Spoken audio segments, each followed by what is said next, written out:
My dear friends, welcome in vision chemistry classes. आज की class में पढ़ेंगे वांट हाफ फैक्टर।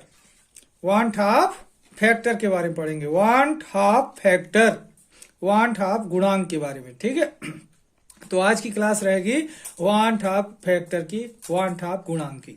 ओके, तो देखते हैं वांट हाफ फैक्टर का डिटेल। इसके पहले जिन लोगों ने मेरे चैनल को सब्सक्राइब ना किया हो तो सब्सक्राइब कर लें और सब्सक्राइब करके मेरा सहयोग करें और देखते हैं वांट हाफ गुणांक का डिटेल। ओके, तो देखिए वांट हाफ गुणांक का डिटेल देखते हैं। देखिए वांट हाफ गुणांक, वांट हाफ फैक्टर। ठीक है, क्या है वांट हाफ फैक्टर या वांट हाफ गुणांक, इसके बारे में क्या बोला जा रहा है। देखिए वांट हाफ गुणांक क्या है। वांट हाफ ने, वांट हाफ साइंटिस्ट का नाम है, वांट हाफ व्यक्ति समझ गए होंगे।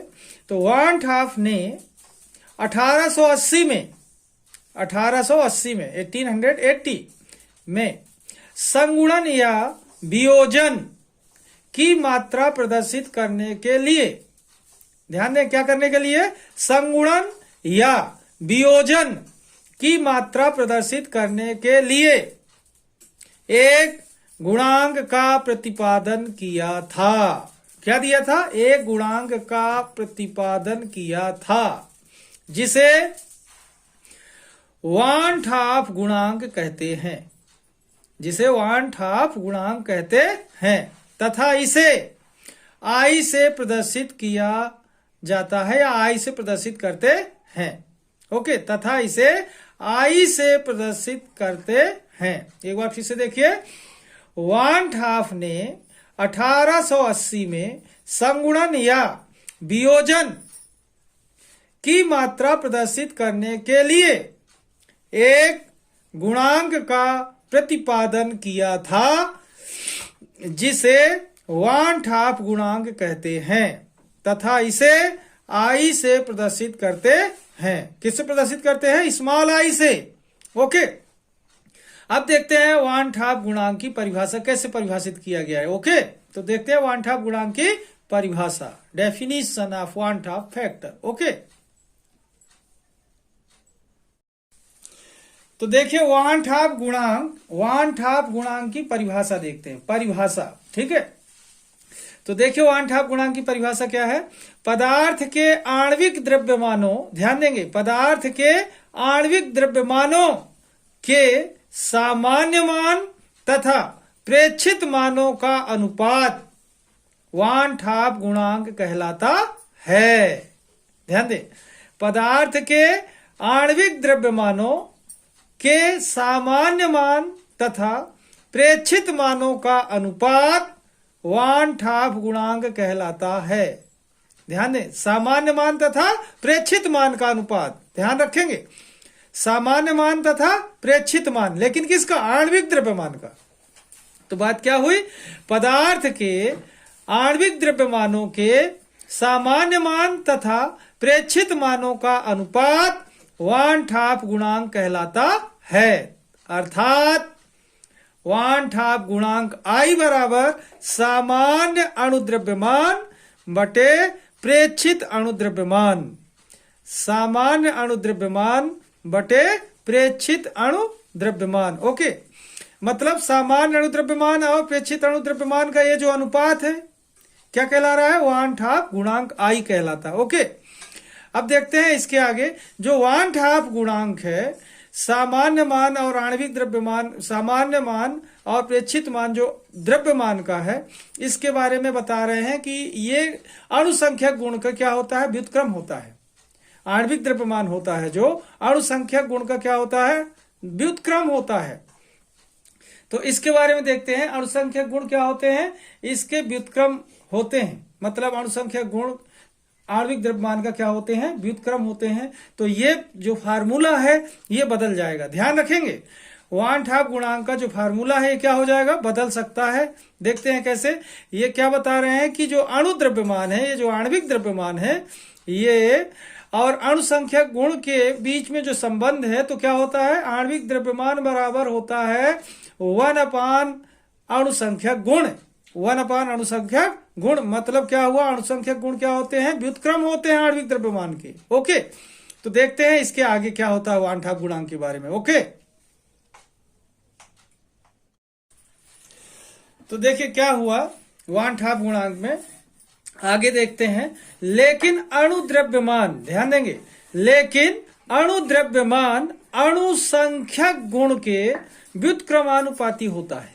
ध्यान देंगे, लेकिन अणुद्रव्यमान अणुसंख्यक गुण के व्युत्क्रमानुपाती होता है।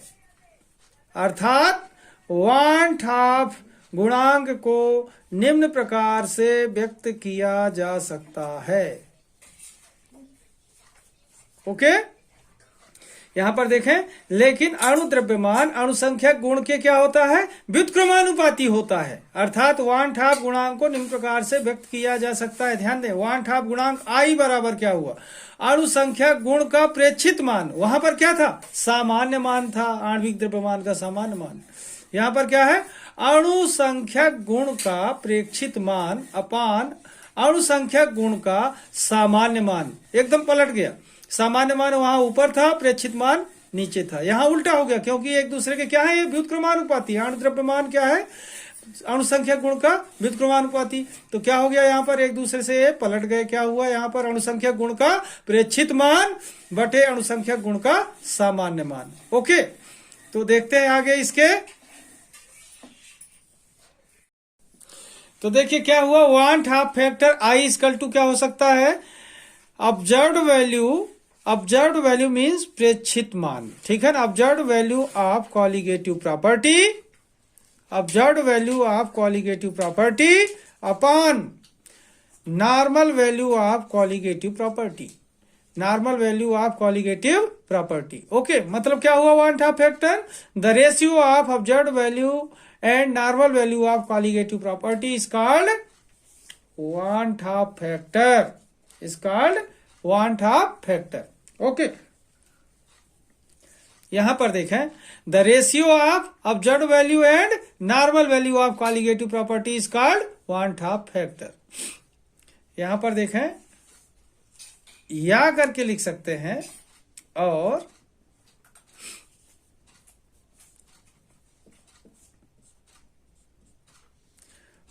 One Hoff factor I equal to, van't Hoff factor I equal to हो सकता है एम ओ। मतलब यहां पर देखेंगे एम ओ कौन सी प्रॉपर्टी के लिए, ऑब्जर्व्ड वैल्यू है। यहां पर ध्यान देंगे, कौन सी है ये, ऑब्जर्व्ड वैल्यू है, मास ऑफ ऑब्जर्व्ड वैल्यू, यानी ऑब्जर्व्ड वैल्यू का मास है। यहां पर देखना क्या है, ऑब्जर्व्ड वैल्यू ओ लगा हुआ है बेस में, और अपान में एम एन या फिर एम टी लिख सकते हैं। क्या लिख सकते हैं, थ्योरिटिकल वैल्यू भी कहते हैं नॉर्मल वैल्यू को, क्या बोलते हैं, थ्योरिटिकल वैल्यू। ओके, अब देखें यहां पर हम ऑब्जर्व्ड वैल्यू की जगह पर हम एमओ लिख सकते हैं। Observed value of colligative property को क्या लिख सकते हैं, एमओ, और यहां लिख सकते हैं हम नॉर्मल वैल्यू की जगह पर एम टी या एम एन लिख सकते हैं। ठीक है, यहां पर टी क्या है, थ्योरिटिकल वैल्यू के लिए है, और ओ क्या है, ऑब्जर्व्ड वैल्यू के लिए। ओके, तो अब देखते हैं क्या है कि इसके आधार पर वन हाफ फैक्टर का मान किसी भी तरीके की प्रोसेस हो रही होगी अगर सॉल्यूट में, विलेय पदार्थ में, तो वन हाफ फैक्टर का मान किस प्रकार का होगा। अगर विलेय में वियोजन हो रहा है तो वन हाफ फैक्टर का मान क्या होगा, एम ओ और एम टी की वैल्यू क्या होगी। अगर वन हाफ फैक्टर देखा जाए तो वियोजन के लिए अलग होगा, संयोजन के लिए अलग होगा, और यदि आपका इलेक्ट्रोलाइट मीन्स सॉल्यूट मीन्स विलेय पदार्थ, यदि विलेय पदार्थ अनअपघट्य है, अनविद्युत अपघट्य यानी विद्युत अपघट्य नहीं है, अनअपघट्य है, मतलब नॉन इलेक्ट्रोलाइट है, तब इनके लिए एम ओ और एम टी का मान या वन हाफ गुणांक आई का मान क्या होगा, इसके बारे में देखते हैं। ओके, तो ध्यान देंगे आप लोग।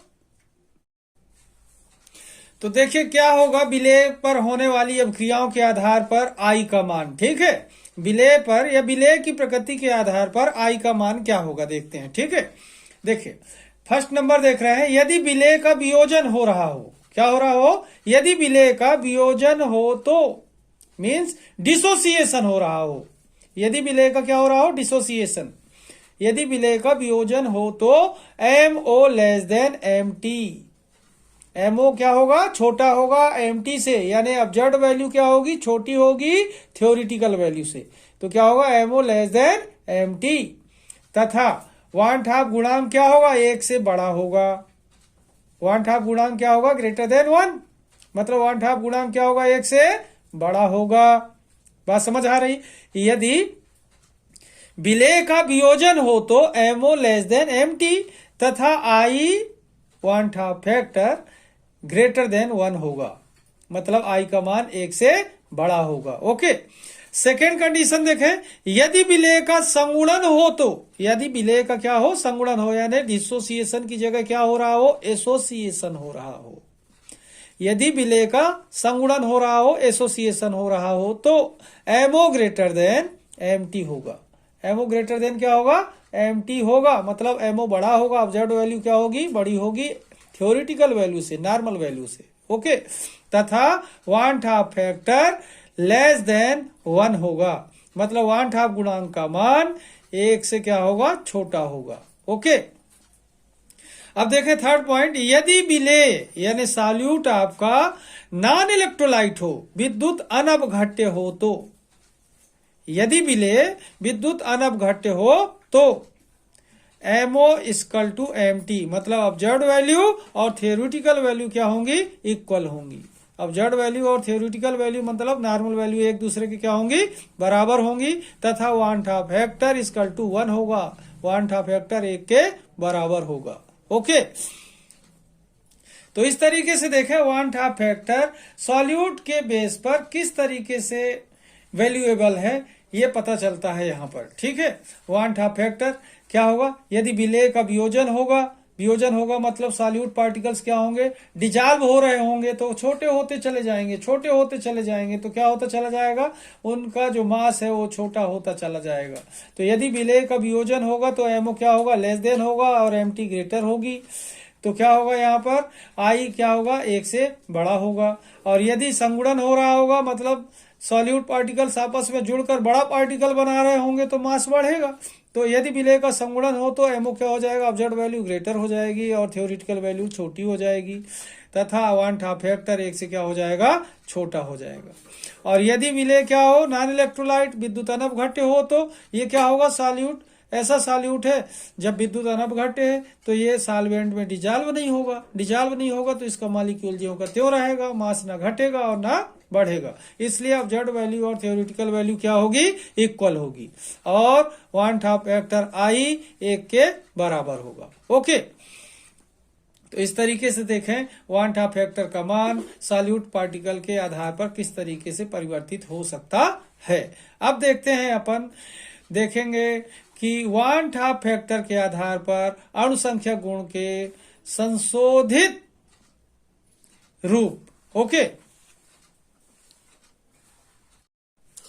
तो देखिए 1/2 गुणांक I एवं अणुसंख्यक गुणों में संबंध। देखिए 1/2 गुणांक I एवं अणुसंख्यक गुणों में संबंध, मतलब इसका क्या हुआ कि 1/2 गुणांक के आधार पर अणुसंख्यक गुणों के जो गणितीय रूप हैं उसमें क्या संशोधन किया गया, इसका मतलब यह है। ठीक है, तो 1/2 गुणांक I एवं अणुसंख्यक गुणों में संबंध क्या है देखते हैं। ठीक है, पहला पॉइंट देखें, 4 1/2 गुणांक के आधार पर अणुसंख्यक गुण 4 के 4 लिखे हुए हैं। पहला वाष्प दाब में अपेक्षिक अवनमन, क्वथनांक में उन्नयन, हिमांक में अवनमन, परसरण दाब। ठीक है, तो वाष्प दाब में अपेक्षिक अवनमन का फार्मूला क्या होता है, P0A minus PA upon P0A equal to XB होता है। तो अब क्या हो गया, इसमें इनटू आ गया 1/2 फैक्टर। ठीक है, तो क्या हो गया, P0A minus PA upon P0A equal to 1/2 factor into XB हो गया। ठीक है, अब नेक्स्ट देखें सेकेंड, क्वथनांक में उन्नयन, क्या फार्मूला होता है, del TB equal to KB into M। तो अब क्या हो गया, del TB equal to 1/2 factor into KB into M, मतलब 1/2 फैक्टर का इंटू इसमें भी हो गया। ओके, अब थर्ड पॉइंट देखते हैं, हिमांक में अवनमन, क्या होता है formula, del TF equal to KF into M। तो अब क्या हो गया संशोधित रूप, del T F equal to 1/2 गुणांक इंटू के एफ इंटू एम हो गया, मतलब 1/2 गुणांक का इसमें भी इंटू हो गया। अब देखें परासरण दाब पाई इक्वल टू होता है सी आर टी, तो अब क्या हो गया परासरण दाब पाई इक्वल टू क्या हो गया आई इंटू सी आर टी, मतलब 1/2 गुणांक का इसमें भी इंटू हो गया। तो इस तरीके से जो ये 1/2 गुणांक का इंटू होने के बाद जो फार्मूला मिला ये क्या हो गया, इनका एक संशोधित रूप है।